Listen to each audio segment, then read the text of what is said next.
Hi, friends. So I got some questions from you about, hey, can I share my diagnosis story on psoriasis? Well, it's World Psoriasis Day 2024, so why not? Going back to 2020, now this was before the whole COVID outburst, so don't go, oh, conspiracy theories, none of that.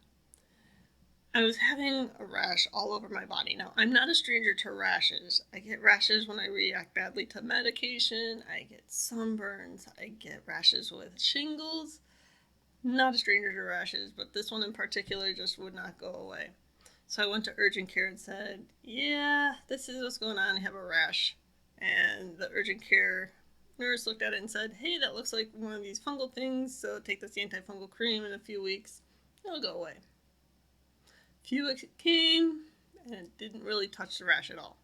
So I went back to my doctor. Now, my doctor is a resident in a family medicine program, and he had just finished his rotation in dermatology. So I was like, hey, doc, and he's like, what's up?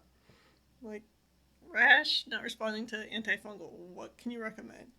He said, go to dermatology. I just finished my dermatology rotation with the greatest derm team.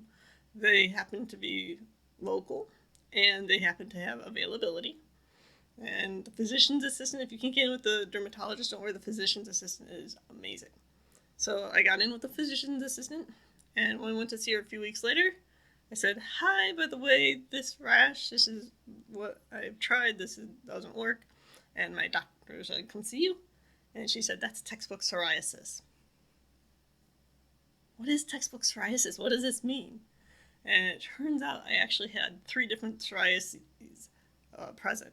So the rash that we saw all over on my chest and arms, that was known as plaque psoriasis. So all these little lumpy pieces, it's like, oh, okay.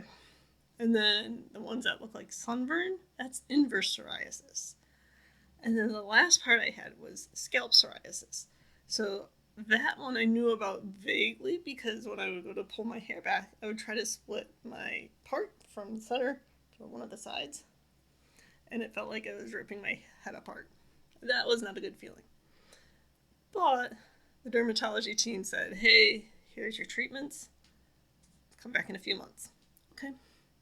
So in a few months, I went back to dermatology to do the check-in, and they're like, well, how's it going? I'm like, rash clear, inverse is clearing, scalp is taking a while, but it is responding.